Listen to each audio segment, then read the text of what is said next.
C'est certainement l'un des domaines dans lequel la technologie aura connu une prodigieuse révolution pendant les 100 dernières années. Du télégraphone de la fin du 19e siècle au disque vinyle en passant par le magnétophone à bande, le flexi-disque, la cassette audio, la micro-cassette, la disquette, le mini-disque, le talkie-walkie et le CD. Des supports qui ont permis la vulgarisation de toutes les musiques à travers la planète. Et puis est arrivée l'ère du virtuel. Plus de support physique. Désormais, c'est sur des plateformes que l'on doit écouter et télécharger les musiques. C'est là-bas que tout s'achète. Une approche technique et commerciale totalement différente à laquelle les musiciens et les consommateurs, les mélomanes du monde entier s'adaptent chacun à son rythme. Dans l'un des principaux pays qui symbolise la musique africaine, le pays de la rumba, le pays du Grand Rochereau, de Franco, de Papa Wemba, de Kester Emeneya, de Zaiko Langa Langa, de Billy Abel, de Kofi Olomide, de Fally Ipupa, comment se vit cette transition digitale? Comment les producteurs, les musiciens intègrent ce nouveau modèle économique? Bonjour à tous et bienvenue dans le débat africain qui est ce dimanche à Kinshasa, la capitale de la République démocratique du Congo. Avec sur ce plateau plusieurs sommités de la musique congolaise, quelques grands noms, quelques grandes voix des différentes générations. D'abord, Jossar Nyokalongo, le leader de l'un des groupes les plus célèbres de la musique congolaise, Zaiko Langa Langa. Il était déjà à la naissance du groupe en 1969. Jossar, qui est l'une des plus importantes voix de la musique congolaise, a aujourd'hui également la casquette de président du conseil d'administration de la SOCODA, la Société des droits d'auteur de la République démocratique du Congo. Bonjour Jossar Nyokalongo. Bonjour là. Merci d'être là. Second invité de ce plateau, celle que l'on a baptisée la diva africaine. Une artiste complète qui écrit, compose et produit sa musique sous son propre label, Kanam Music. Elle est considérée en Afrique comme l'une des plus belles voix féminines, plusieurs fois primée sur le plan continental. Bonjour Barbara Kanam. Bonjour Alain. Merci d'être là. Notre troisième invitée de ce plateau, une autre grande voix, une autre compositrice, auteure, interprète congolaise, plusieurs fois primée, prix découverte RFI 2019. Céline Banzard, bonjour. Bonjour Alain. Bonjour Céline Banzard. Notre quatrième et dernier invité de ce plateau de Kinshasa, la capitale de la République démocratique du Congo, consacré à la musique congolaise face à la transition digitale, appartient à la nouvelle vague, celle qui est née avec le téléchargement. Yeki Makosta, bonjour. Bonjour. Merci à tous d'être là. Alors on sait que avant, lorsqu'il devait y avoir une sortie de disque, le truc que les gens attendaient, c'était la pochette du disque. Et puis, l'événement même de la sortie du disque, lorsque c'était le vinyle ou le CD, arrivait sur le marché et les gens se le disputaient. Nyokalongo, vous avez vécu toute cette période-là, cette période où on est passé du vinyle à la cassette, de la cassette au CD. Est-ce que ça a beaucoup changé depuis? Ça a beaucoup changé parce que à chaque transition, quand nous étions encore trop petits, la première transition, c'était d'abord par rapport au disque vinyle, toujours, avec nos grands-pères, nos papas, la génération de Wendo. C'était du disque vinyle, mais... Il y a eu le gramophone, ce qu'on appelle le gramophone avant. À 70 tours, donc à 78 tours. Et puis il y a eu le disque 45 tours. Le disque 45 tours, quand nous sommes arrivés. Et après, la cassette audio, le numérique avec le CD et tout. À chaque transition, il y a des problèmes. Il y a des problèmes pour s'adapter par rapport à nous autres, les artistes. Dans le cas de notre pays, parce qu'il y a d'abord les deux industries de disques vinyle qui étaient ici, n'ont pas pu s'adapter à la sortie du disque CD, des CD. Ça a pris du temps pour qu'ils s'adaptent, parce qu'il fallait que les gens achètent quand même des appareils. Hein. Même aujourd'hui, il n'y a pas une usine, je peux dire, performante pour la duplication des CD ici au pays. Tout venait d'ailleurs. Hein. Quand vous sortiez un disque, il fallait que ça arrive de Belgique ou de Paris pour que l'on puisse le distribuer aujourd'hui. Il y a des frais supplémentaires, d'abord les droits d'entrée au niveau de la douane, et ça. Mais avec le téléchargement, c'est plutôt une bonne nouvelle. C'est-à-dire on n'a plus besoin d'attendre que ça vienne de là-bas. On n'a plus besoin de rien fabriquer. C'est encore pire parce que le téléchargement, je crois, l'artiste peut vivre de ce qu'on appelle les royalties, qui sont payés par la plateforme. Mais au niveau de la redevance et des droits d'auteur, c'est c'est vraiment un problème. C'est très compliqué. Parce que, oui. Mais est-ce qu'aujourd'hui, lorsque Zaïko Langa Langa sort un album, c'est directement sur les plateformes de téléchargement ou bien vous faites encore des CD? Notre dernier album, on a commencé d'abord par les plateformes et puis avec les CD. Le CD est quand même arrivé. Les CD ont suivi après. Barbara Kanam, vous qui l'avez un peu vécu, vous êtes beaucoup plus jeune, est-ce que ça change la manière de sortir les albums? Le fait qu'on soit passé au téléchargement, que les CD disparaissent progressivement, alors que les gens commençaient à peine à s'y faire, puisqu'il n'y avait pas tant de lecteurs de CD que ça.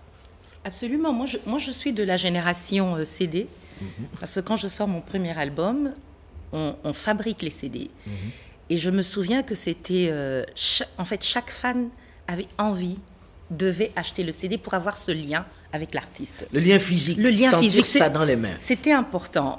Et puis, on est passé très vite au téléchargement, ensuite au streaming. Donc, effectivement, l'industrie musicale a dû se réinventer, a dû s'adapter, innover, et nous, les artistes.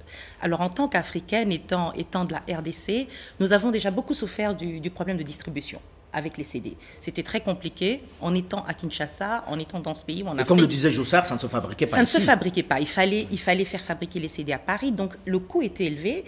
Et tout le monde sait que nous sommes aujourd'hui 90 millions d'habitants et que la majeure partie des Congolais n'ont pas les moyens, déjà à l'époque, de s'acheter un CD, d'avoir des appareils pour écouter ces CD. Donc, c'était déjà assez compliqué.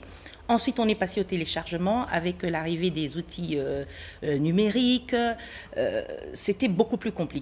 Aujourd'hui, moi, je pense qu'il y a un côté positif dans le sens où le coût de production a nettement diminué.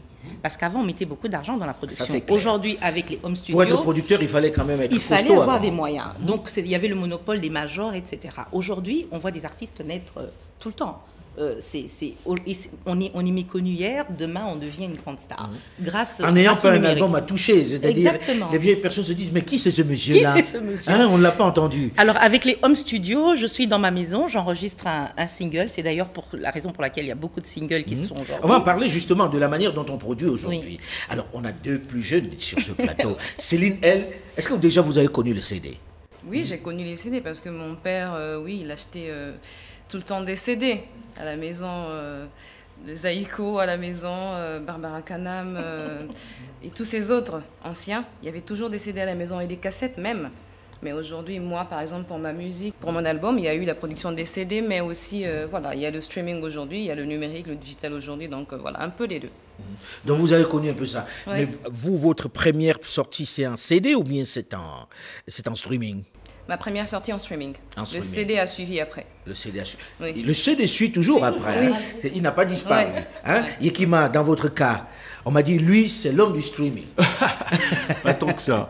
Mais c'est vrai que moi, je peux dire, j'ai vu le microsillon, l'air vinilique et tout ça, parce que ça existe encore chez nos parents, on peut voir ça comme ou bien archive. Les jeunes s'en vont chercher ça. Il paraît que ça fait très... Ouais, ça fait un peu frime et tout. Mais c'est vrai que nous, c'est plus le streaming. Et c'est l'ère de cela. Donc on est obligé de s'adapter. Tout court vite. Et tout le monde n'est pas athlète, ça c'est vrai, et peu se prêtent au jeu. Et ceux qui s'y prêtent, parfois, sont essoufflés. Parce que ici, il y a des méthodes qui sont ancrées, et qui sont éprouvées et inchangées, avec lesquelles on est habitué, certainement les CD et tout ça. Il y a même des gens qui ne sont pas encore à l'ère des CD, déjà qu'on est passé au numérique. Ah bon? Bien sûr. Oui, c'est vrai qu'ils ont sauté le... Il y en a qui ont sauté le CD. Mais il y en a qui ont sauté, qui n'ont pas... certainement, au moment à l'ère vinilique, je pense que tout le monde avait un peu, parce qu'il y avait aussi le pouvoir d'achat, accès à cela. Pas tant que ça, hein? Après, pas tant que ça, hein, Jossard. Je veux dire, avoir à l'époque un lecteur de vinyle, ce qu'on appelait le tourne-disque, il fallait être d'un certain niveau social. Mais même au niveau, comme le disait Barbara, au niveau de contact avec nos mélomanes, c'est très difficile.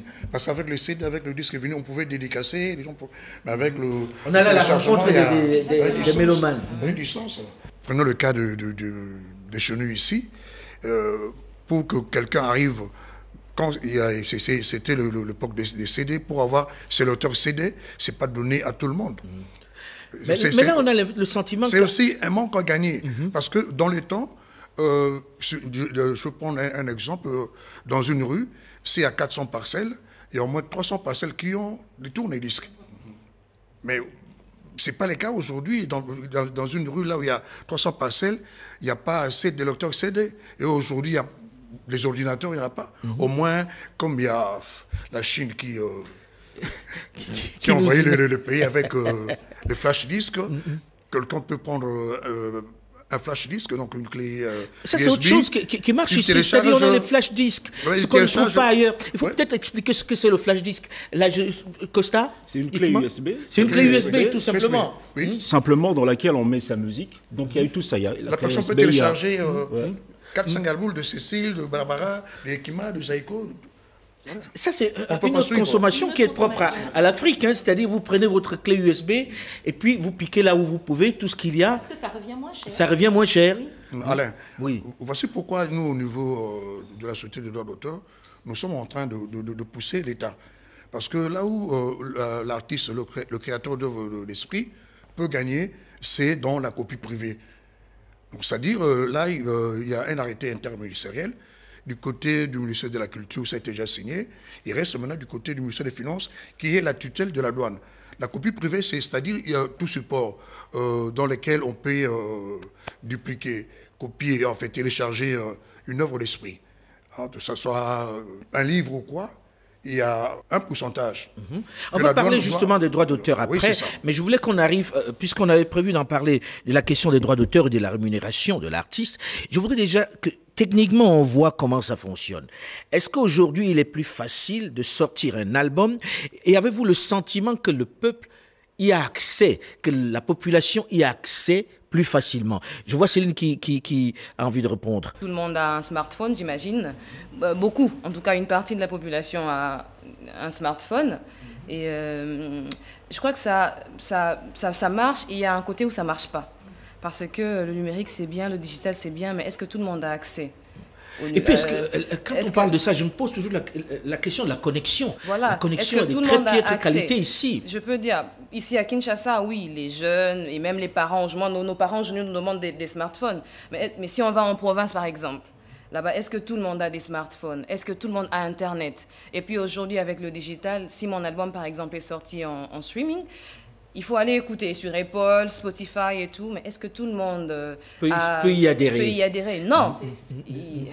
Pour ne pas te couper la parole, il n'y Barbara a que Kanam. 15% à peu près, ou 15% de la population qui a accès à Internet. 15%. Seulement. Alors que nous sommes, je le disais, nous sommes 90 millions d'habitants, donc il y a un marché, un potentiel énorme. 107 même. On est- 107 millions. On est 107 millions, bon, c'est allé très Bon, vite. chacun a son chiffre. Hein. On va pas Bon, chipoter va- dessus. voilà. Hein. Et donc voilà, le problème, c'est l'accès à Internet, alors qu'il y a un marché énorme, potentiel, et ça fait que nous, les Africains, en fait, nous sommes quelque part pénalisés, parce que nous pourrions gagner énormément avec justement cette nouvelle technologie, mais nous n'avons pas accès à Internet. Et c'est très compliqué. Et donc, moi, je pense qu'il faudrait justement que le gouvernement s'implique véritablement pour Oui, mais comment que- le gouvernement va faire? Là, il s'agit La fibre d'abord optique. La fibre optique, c'est-à-dire que les gens soient un peu plus connectés. Exactement. Donc ça. c'est la bataille que vous avez, de faire que les gens soient plus connectés pour pouvoir avoir accès à votre musique. Mais maintenant, avant de parler des droits d'auteur, ça devient plus facile de produire quand même. Aujourd'hui, on ne fait plus les 12 albums que vous faisiez. Je me souviens, quand je suis venu vous voir en 96, vous prépariez un album, il y avait 13 titres. Ce n'est plus le cas aujourd'hui. On peut faire un single, ça devient la mode d'ailleurs. On est tous passés à la mode du single. Du single. Chacun fait un titre chez lui et puis ça sort. Mais est-ce que Zaiko s'est adapté à ça? J'ai le sentiment que vous en faites toujours 5, Oui. 6. Notre dernier, c'est un single, bien qu'il y a 2-3 titres. Le support, c'est un single, il n'y a pas assez. Mais il y a de ceux-là que je dirais de nostalgiques ou je ne sais pas comment dire. Qui veulent beaucoup de titres. Oui, donc pour eux, c'est pas ça. Ils veulent avoir 3, 4, 6 titres. Oui, parce que ça donnait aussi le choix, hein, de toute façon. Quand on avait 12 titres, on se disait, ah, j'en ai aimé 2, j'en ai aimé 3. Et puis, c'est ça qui faisait marcher l'album. Alors, lorsque vous en faites un seul, quand c'est un beat, c'est un beat. Hein, Yekima. C'est compliqué. Je pense que le grand problème de streaming ou de l'évolution justement numérique ici, c'est le mode de paiement. L'Internet est une chose. On peut avoir Internet peut-être, mais c'est le mode de paiement. Alors, le streaming vient tordre le cou aux habitudes ancrées, à l'usage, à l'ornière. Et peu sont bancarisés déjà. Ah oui, déjà. On parle de Et maxi 6%, les pays qui sont le plus bancarisés. Ceux qui le sont, c'est au-dessus pour du des Sahara. concurrents. Ce sont des salariés qui vont récupérer leur salaire. Donc, ça, c'est pas ceux qui épargnent. Ceux qui épargnent, il y en a peu qui ont une carte prépayée. Parce que pour faire un achat en ligne, il faut une carte prépayée au demeurant. Donc, ceux qui ont une carte prépayée, certainement, c'est peut-être des cartes Visa. Pas beaucoup de cartes prépayées juste pour des achats en ligne, pour épargner. Il y a tout ça. Alors, il y a quelques palliatifs que certaines personnes essaient de trouver, notamment avec l'usage du mobile money, microfinance, mobile money, mobile money. Voilà, transfert. Mais puisque je vois que les gens achètent plus par mobile money, ceux qui arrivent à acheter. Mais tout le monde non plus n'a pas ça. Ça aussi, c'est compliqué. Ça aussi, c'est compliqué parce qu'il y a des provinces, parce qu'on parle de la réalité congolaise. Je viens de l'intérieur du pays, je ne vais pas citer les régions, voilà. Namiboué, c'est pas le coin où on trouve... Il y a toutes ces complications-là. À part les usages d'antan, voilà, ces habitudes ancrées déjà de nos parents, tout ça. Parce que ceux qui ont l'accès à l'Internet aujourd'hui sont des jeunes. Et ils sont exigeants en contenu. Donc il y a une somme de choses dont on doit tenir compte si on espère s'adapter à la mouvance actuelle, à l'avènement d'une... Parce que ça, c'est justement, j'allais évoquer l'heure de l'ère. Expliquez-moi ça, j'ai pas trop compris. L'ère numérique peut nous leurrer. Voilà, il faut tenir compte. Voilà, l'heure de l'ère. L'heure du leurre. Parce qu'aujourd'hui, produire les sons sans les sous, c'est indécent. C'est un leurre, quoi. C'est un leurre. C'est important. Donc il faut tenir compte de réalités qui sont les nôtres. Et ça, c'est super délicat. Nous ne pouvons pas avoir la prétention. Parce que même si on parle... Après, il y a un truc qui passe par la tête. Et le problème de nom, par exemple. Spotify, Deezer et tout ça. C'est-à-dire du nom qui sonne étranger et qui sonne lourd. Et qu'on ne connaît pas. Qu'on ne connaît pas. On aurait eu une plateforme s'appelant Mboka. Voilà. Quelque chose de tel, ça. Je pense que ça se crée, ça, oui. déjà. Ça se crée. Il y a des justement, on allait parler de ça. C'est, est-ce que, parce que on ne parle que des plateformes qui sont ailleurs. C'était l'une des parties de notre émission, puisque vous anticipez, qui sont des plateformes que nous ne maîtrisons pas aux États-Unis, en Europe, bref, ailleurs, au Japon. Est-ce qu'il n'y a pas une volonté chez les artistes africains de créer leurs plateformes qui soient plus adaptées et qui répondent à leur réalité? Est-ce que ça se met progressivement en route, ça? Moi, je pense que ça va venir parce que déjà, ici en RDC, nous avons des plateformes locales qui sont des initiatives d'ailleurs à encourager. Je parle de Musca. Qui marchent comment? Qui sont de vraies plateformes oui, avec du contenu. Avec du contenu 100% congolais. Comment vous avez appelé? Musca. Musca. Oui, Musca. Musca, ça s'écrit comment ça? M-U-S-K-A. Mais on prononce Musca. Pardonnez mon ignorance. Donc, ce sont des initiatives encouragées. Moi, je pense que Basics aussi. Je pense que les artistes aussi, nous devrions nous impliquer. Il y a un faible taux d'implication. Mais il y a un problème, c'est que... Vous avez plus envie d'aller ailleurs alors que c'est à côté. Oui. On se dit, je suis sur Deezer, Tout je suis sur Spotify, mais je n'en ai rien à faire de Musca. Parce qu'il y a même sur YouTube, par exemple, qui est la plateforme qui nous permet ici quand même d'être consommé sur le plan local, il faut aller voir dans le top région. Quelle est la région qui vous consomme le plus? Parce que si dans cette région-là, c'est une plateforme donnée, c'est comment on appelle ça? Une application donnée. Par exemple, aux États-Unis, Spotify, si vous êtes plus consommé aux États-Unis, donc martelez, allez-y sur Spotify. Il faut déjà voir ça. Il faut savoir dans les top régions où est-ce que vous êtes plus consommé. Le mieux consommé. Le mieux écouté, le mieux consommé. Sinon, vous faites justement, c'est l'heure de... Oui, mais comme dit Barbara, est-ce qu'il ne faudrait pas aider aussi les plateformes locales? Parce que là, vous parlez d'une centaine de millions de Congolais, elle parle de 90 millions, on ne va pas chipoter dessus. Même les dirigeants ne savent pas combien vous êtes. Est-ce qu'il ne faudrait pas, vous, encourager ces plateformes-là pour avoir accès à cette importante audience que vous avez sur place, Céline? Oui, c'est bien. C'est bien, mais en tout cas, pourquoi vous ne le faites pas? le problème... Si, on le fait. Moi, par exemple, Musca, oui, on est dedans, je pense. Mais moi, le problème, c'est que le numérique, le digital, c'est bien, mais il faut des atouts. Il faut tout pour accompagner cela. On vient de le dire tout à l'heure, on est plus de 100 millions, mais il y a juste 15% déjà connectés. Si déjà tout Kinshasa n'a pas accès à Internet, n'a pas un compte bancaire, n'a pas de l'électricité, comment tout ça va grandir? Comment tout ça va grandir? Donc je pense que c'est d'abord un problème économique du pays on doit trouver des solutions là-dessus pour que les artistes, le numérique c'est bien pour certaines personnes Ceux qui ne sont pas artistes, par exemple, je ne sais pas, ceux qui n'ont pas besoin d'être rémunérés comme ça, comme nous, eux, ça va pour eux. Mais pour les je vais artistes... poser les questions de façon un peu brutale. Est-ce que vos revenus se sont améliorés avec le numérique? Est-ce que d'un coup, là je parle par exemple à quelqu'un qui est dans ce secteur depuis une cinquantaine d'années, Jossard, est-ce qu'aujourd'hui, Zaïko Langa Langa gagne plus d'argent que lorsqu'il y avait des CD? Non. Non.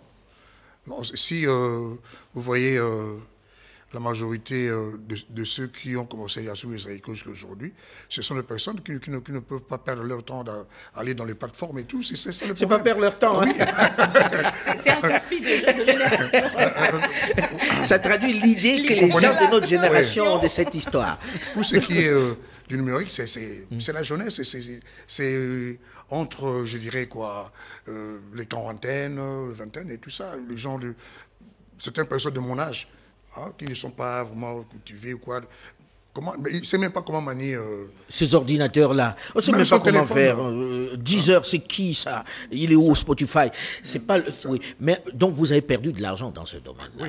Vous avez perdu de l'argent. C'est vrai. Quand vous sortez un album, vous sentez ça aujourd'hui? Oui, mais papa, parce que, comme vous avez dit tout à l'heure là par rapport... Nous sommes obligés de parler aussi. On va consacrer un bon moment au droit d'auteur. Je voulais déjà savoir, parce qu'on arrive là-dessus avec la question de la rémunération de l'artiste. Vous êtes plus jeune, Céline. Avez-vous le sentiment que ça vous a permis d'aller plus vite, de conquérir plus vite et de gagner un peu d'argent?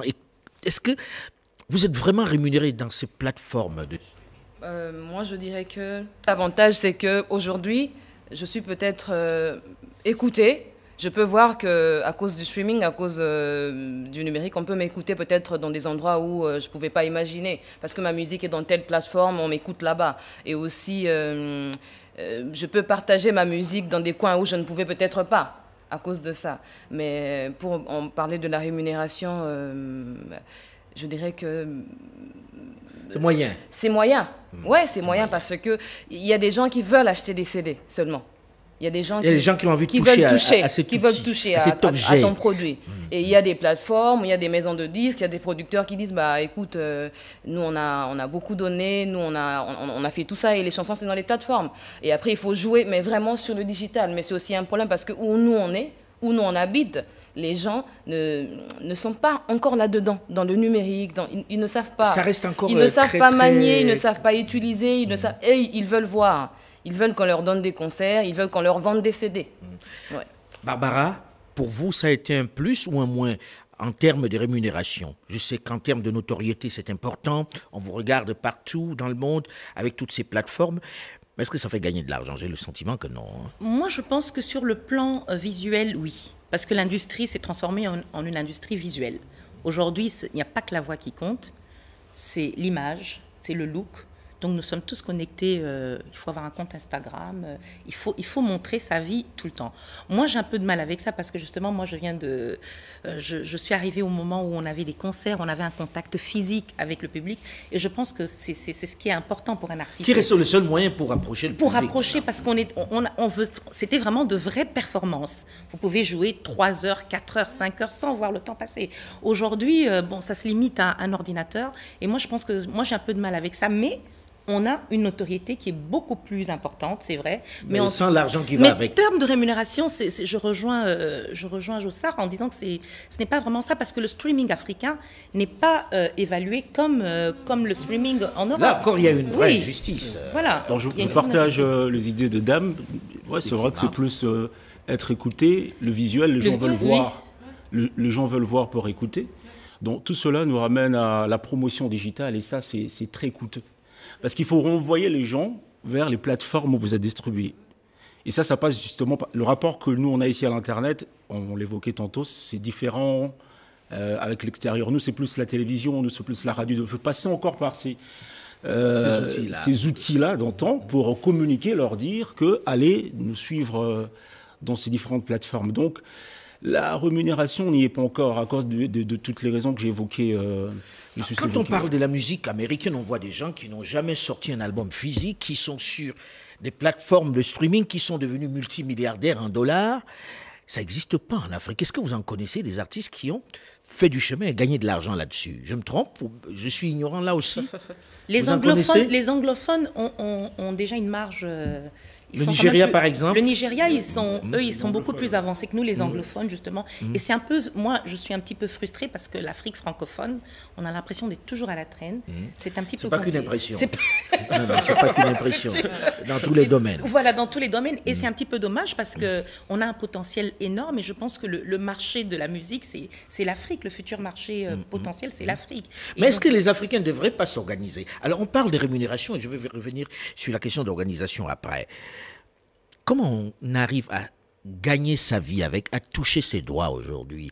On a joué, ça passe partout sur les plateformes, on vous voit à la télévision, on vous voit sur tous ces différents outils, sur les téléphones, les smartphones. Comment on arrive à compter ce que vous avez gagné, à vous redonner ce que vous avez gagné en termes de notoriété, en termes d'écoute, Jossa? Vous qui êtes le président du conseil d'administration de la Société des droits d'auteur ici. En gros, il y a un manque à gagner. Parce que quand on parle de téléchargement, c'est transfrontalier. Nous, toute société des droits d'auteur, c'est un problème de territoire. La SODA comme telle ne peut gérer les droits ici que sur le territoire congolais. Mais puis là, c'est un problème qu'on doit essayer de voir au niveau de la CISAC, de la Confédération internationale, parce que la SOCODA, la RDC, c'est son territoire. Mais c'est fait qu'il y a des opérateurs de téléphonie qui téléchargent des œuvres ici, mais qui ne peuvent pas, que la SOCODA ne peut pas percevoir. C'est-à-dire qu'on joue vos œuvres sur des plateformes, mais vous n'avez pas le moyen de récupérer les droits qui viennent avec, les revenus tirés de là. Tout à fait. Moi, dans mon téléphone ou dans mon laptop, j'ai un exemple YouTube. Je télécharge une œuvre de Barbara, de Yekima ou quoi. De Céline? Qui peut maintenant me payer? On ne sait pas comment payer ça. Parce que la SOCODA ne peut pas percevoir. Mais comment faire? Comment font les autres? Est-ce qu'on ne devrait pas copier le modèle des autres? Comment faire pour que lorsqu'on a joué une œuvre de Céline, de Barbara, de Yekima, des Aïko Langa, qu'ils puissent percevoir les droits qui vont avec? Est-ce qu'il n'y a pas un mécanisme? Mais c'est un combat.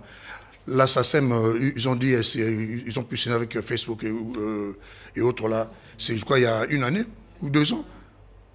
C'est pas une mince affaire, il faut se battre. Il faut aussi...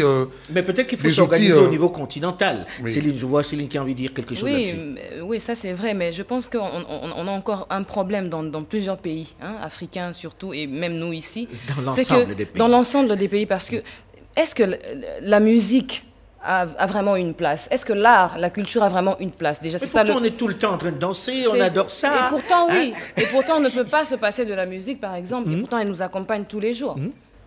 Mais si on va... Donc, on ne peut pas dire qu'elle n'a pas de place. C'est peut-être qu'on n'arrive pas à capitaliser dessus. Exactement, à la valoriser. mais c'est ça. Parce que moi, comment je suis rémunérée, comment je suis payée pendant que je passe sur la route, on joue ta musique, on t'écoute. Non, justement. Et pourquoi? Il y a quelqu'un qui vous invite dans sa voiture, il met sa clé USB. Voilà. Donc je pense votre musique. Il faudrait que... voilà, il vous nargue avec votre musique, il n'a rien payé. Que l'État congolais, voilà, là on a la SOCODA, là. Voilà. Elle est puissante, la SOCODA. Donc voilà. Oui, il faut, c'est ce que je disais, il faut les outils juridiques. Alors là, c'est pas à nous de faire la loi. Mais est-ce que vous faites suffisamment pression sur les pouvoirs publics, en national, en continental, pour qu'ils aillent se battre à l'international? Oui, c'est ce que nous sommes en train de faire. Mais il y a aussi un problème. Il faudrait aussi que notre gouvernement ratifie certaines conventions internationales. Oui, c'est ça. Vous pensez que les gouvernements ne font pas assez pour être pris au sérieux? Oui, mais prenons un exemple. Nous par exemple, nous sommes souhaités, la SOCODA, nous sommes souhaités pour les droits d'auteur et les droits voisins. Mais notre gouvernement n'a pas encore ratifié cette convention sur le droit voisin. Alors, donc, il faut bousculer les pouvoirs publics pour qu'ils comprennent que pour que cette Oui. musique congolaise qui a dominé le continent et ailleurs pendant tant d'années, cette rumba qui est jouée sur d'autres continents, qu'elle puisse au moins tirer les revenus de son travail. Hein? Ça, tout à fait. Il y a des réformes à faire, des Madame réformes Barbara. importantes. Beaucoup. Et je pense que c'est l'implication de tous les acteurs culturels. Autant le gouvernement, autant les artistes, les producteurs, les promoteurs. Déjà, on a un problème, on n'a pas assez de promoteurs et de producteurs. On a un manque d'infrastructures. On n'a pas d'infrastructures adéquates pour pouvoir créer de bonnes œuvres, une bonne musique. C'est vraiment. Donc, je pense que c'est tout un système qu'il faut revoir. Et il faut que ça, on est au Congo, on s'est dit qu'est-ce qui Mais s'est passé ici. c'est ça le paradoxe. Quand on sortait un album ici, je me souviens sous Zaiko Langalanga ou encore sous Papa Wemba, avec tous les autres. Hein, je ne parle pas de Franco que vous n'avez pas connu. Je parle même de Werason et autres. C'est en JB Afrique, Piana. c'est en Afrique parce que d'un moment, Tout le monde dansait ça en Afrique. J'ai appris, avec même les pas de danse qui j'ai vont appris avec. au Guinée. C'est le chef d'État qui s'est impliqué. Aujourd'hui, ils ont signé pour la copie privée. En Guinée. Oui, non, pour la copie privée, c'est-à-dire ce que j'ai dit pour que les créateurs d'œuvres de suite se retrouvent par rapport au support, par rapport aux droits d'entrée. Donc il faut que les dirigeants s'impliquent et il faudrait que vous aussi vous vous impliquiez. Moi j'ai vu des artistes qui préféraient aller s'inscrire dans des sociétés de droits d'auteur à l'étranger. Ouais, Hein, SACEM, Yekima Costa. Sabam, Comment SACEM, Sabam à l'extérieur plutôt que les sociétés locales. Parce que c'est là-bas qu'ils touchent leurs droits. Parce que tous les artistes congolais, je pense, la SACEM. Moi, ouais, je rencontre des artistes qui disent que Céline, si la SACEM n'existait pas, on ne sait pas comment on allait faire peut-être. Et au Donc, moins c'est- ils récupèrent les droits. Oui. Oui. Mais c'est ce que j'ai dit. Hein. Donc, les droits d'auteur, c'est un point de territoire. Moi qui vous parle, je suis sociétaire à la Sokoda pour la RDC. Mais pour l'extérieur, je suis sociétaire à la SACEM. Tout à fait. Sinon vous ne toucheriez pas vos droits. Moi, je suis ça. sociétaire, je suis sociétaire au Burida et BBDA au Burkina Burida, Faso, voilà, en Côte d'Ivoire. en Côte d'Ivoire. BBDA, et j'étais surprise, dernièrement j'étais au Burkina Faso, ils m'ont payé mes droits. Donc c'est-à-dire que, par exemple, eux, je pense qu'ils ont vraiment avancé dans leur C'est organisation. encore ce qu'on disait. Donc, Il y a un vrai problème en Afrique centrale. Voilà. Hein. C'est ce que Cette je- zone d'Afrique centrale, dans tous les domaines, quand vous parlez d'économie, on a le sentiment qu'on a pris beaucoup de retard. Je voyais Yekima qui voulait Ouais, non, dire j'allais quelque chose. dire, la société de droit d'auteur, normalement, déjà, ça protège l'artiste contre la copie, alors qu'ici, ça continue. Donc, nous parlions tout à l'heure de la clé USB, il y a la carte mémoire et tout, mais il y a aussi des choses simples comme Xender, comme Bluetooth. Il y a aussi l'artiste parfois qui est contraint d'envoyer à ses proches via WhatsApp ses propres titres. Ça va plus. Donc, ça n'a- parce qu'il y C'est a- lui qui donne directement. voilà, Allez-y. il est artiste. En tant qu'artiste, il vit, mais il est inexistant commercialement. Il n'existe pas. Il est mort. C'est un mort commercial. Il y a ce côté-là. Il y a la protection du propriétaire et de droits patrimoniaux sur son œuvre par notamment la société de droits d'auteur locale. Mais aussi, il y a des redevances qui nous sont dues. Donc, toutes ces choses, à l'heure actuelle, n'existent pas encore. Et ça, c'est compliqué pour un artiste. Là, on se dit, qui va mettre ça en place? OK. Là encore, on va dire les pouvoirs publics. Maintenant que vous savez que vous allez avoir du mal de ce côté-là, est-ce qu'il n'existe pas un moyen de vous organiser pour dire, voilà, allons devant telle instance, Mais oui, ça se fait. allons-y. Ah Ça bon? se fait. Il y a des artistes tout le temps qui se réveillent, qui partent. Voilà. Il y en a. Mais on n'a jamais eu de retour. On n'a jamais eu des personnes qui se lèvent et disent ouais, on va vraiment prendre cette situation de la musique ou de l'art en général, on va voir le problème et on va. Moi, je pense qu'on a un problème culturel et jusque-là, la musique, par exemple, est juste un est considérée comme un quoi. divertissement. Voilà. Oui, on va jouer la musique après notre réunion, il y aura de la musique et après on va boire et on va rentrer chez nous. Ouais, les artistes, ouais, ils vont juste là pour amuser et tout. Et voilà. Donc, jusque-là, c'est ça, au fait. Mais Jossard est là, donc je pense Hein que les choses vont changer. Pourtant, Voilà. Pendant que même, la Sokoda existe depuis plusieurs années déjà. Oui, plusieurs années. Je sais, si vous sentez le poids de ce jeune Bon, je comprends. Je comprends. non, c'est une sorte de cri d'alarme. Nous espérons. Yekima. Je vous Sauf comprends. qu'on espère faire Yekima, on espère depuis plusieurs années Depuis maintenant. plusieurs années, ça change pas. Ça commence à être long, n'est-ce pas? Ça commence à être lent. Donc, au bout d'un moment, chacun doit faire sa part. Moi, je suis artiste, je suis chanteuse, je fais ma part. Avec mes moyens, j'essaye. Mais après, il faut qu'on m'accompagne. Après, il faut que le pays sache que, ouais, on doit. Voilà, on doit. Mais peut-être qu'il faut amener Jossard, voir les autorités, être derrière lui, On avec des l'a pancartes, mais déjà peut-être aussi fait. avec Je des pense qu'on gourdins. l'a déjà fait. Les artistes sont Je déjà plaisante. fait. Hein. Non, mais à un moment Je suis, donné- non, je suis artiste, je suis auteur-compositeur comme elle, comme lui. Hein, donc, leur problème, c'est mon problème. Nous sommes arrivés à la Socoda. Bon, là, nous sommes sur France 24 et RFI. Nous ne parlons pas seulement de la RDC, nous parlons de toute l'Afrique. Il y a des choses que nous avons trouvées. Donc, tout n'a pas été bien fait. Même au départ, pour la création de cette société, par rapport au texte. Là, bientôt, nous allons aller à l'Assemblée générale extraordinaire pour adapter nos textes aux réalités internationales. Ils sont Oui. encore en Donc, retard, parce les que textes. rien ne peut se faire s'il n'y a pas de textes fiables. Quand Yekina Papa parle des clés USB, ce n'est pas à la Socoda, c'est au pouvoir public. Et c'est à nous, artistes, de pousser ceux qui sont dans la commission socio-culturelle au niveau du Parlement, de voter une loi. Pour vous protéger contre... Non, pour protéger, parce que contre cette piraterie à ciel ouvert, à laquelle d'ailleurs les artistes eux-mêmes participent. C'est vrai que lorsque vous écoutez, lorsque vous voyez les artistes, ils vous envoient l'album dès qu'il est sorti, hein, par différents moyens, et vous aussi, vous jouez. Mais c'est ça, là. On vous l'a envoyé. Mais il Là, n'est pas payé. vous sortez de l'intérieur du pays, dans les carrières minières. C'est une richesse pour le pays. Donc, ce n'est pas autorisé à n'importe qui de vendre le cobalt, l'or et tout. Mais pourquoi seulement nos supports C'est peut-être parce qu'il faut que vous vous leviez oui. vraiment pour vous battre. Très On peut le rapidement, parce vendre qu'on par arrive n'importe qui. à la fin de cette émission. J'ai envie de dire, une fois qu'on a dit ça, le streaming ne vous paye pas, ça vous rend plus connu, ça vous permet d'être vu à travers le monde, mais il n'y a pas de revenu qui va avec. Comment vous vivez des spectacles? Est-ce que cette nouvelle méthode vous a amené à faire beaucoup plus de spectacles, hormis la période de Covid, évidemment. Vous êtes resté plus d'1 an et demi sans oui, jouer. oui. Hein, Oui, moi, je Céline? pense que voilà, les artistes, c'est les spectacles. On gagne quand on livre des spectacles, on gagne quand on... Voilà, c'est vraiment les spectacles. Et aussi aujourd'hui, il y a un côté un peu juste comme ça bizarre où les artistes gagnent à travers peut-être les mécènes et tout, mais ça c'est encore un autre truc. Mais vraiment, c'est les concerts, c'est donner des concerts, c'est organiser des événements. C'est ça qui fait gagner les artistes. La Covid ne Et facilite la COVID, pas les depuis choses. une année et demie, en RDC, pas d'activité culturelle. Ouais, Pas d'activité malheureusement. culturelle, malheureusement. Malheureusement. Barbara, Oui, on a dû se réinventer, s'adapter, innover. chanter devant son chanter devant ordinateur. son ordinateur Hein? pendant la période de Je Covid-19. trouve ça triste quand C'est- même. C'était terrible.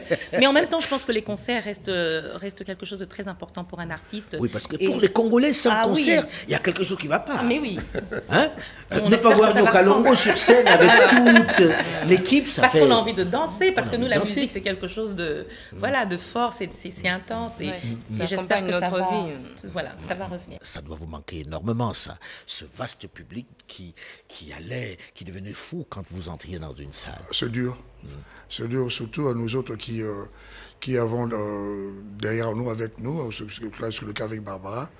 Banza, je ne sais pas si elle a tout un groupe. Il y a des problèmes avec les gars qui nous accompagnent, qui sont les parents, qui ont les chefs de enfants. famille. Pendant une année et 5 mois comme ça, sans spectacle, c'est vraiment difficile. Vraiment difficile. Et sans aucune aide, sans aucune assistance. Ouais, Donc c'est- sans aucune aide. Sans aucune aide. Sans soutien. On a dû survivre. On survit. Yekima, est-ce que vous avez joué devant votre ordinateur? Est-ce que les gens vous ont regardé? Mais tout le monde, c'était devant la nécessité, il faut se recréer ingénieux. La nécessité rend ingénieux, donc on était obligé de nous adapter à un moment. Et les Congolais ont regardé devant leur ordinateur sans danser, sans se toucher? Pas tout le Congolais, c'est délicat. yeah. Même s'il avait besoin de ça, parfois l'Internet, ça bug et tout ça. Donc, Voilà. on ne va pas comparer du négatif, mais je pense que le streaming, c'est positif en ce sens que les gens écoutent ce que nous faisons et ils sont intéressés par la musique, peut-être à l'extérieur, comme le disait Céline. Parfois, ça va plus loin que l'on l'espère au préalable, donc on est intéressé. Donc aujourd'hui, nous gagnons, je pense, en étant invités, parfois moi singulièrement, c'est parfois de concerts privés, des prestations privées Voilà. comme ça, on va et...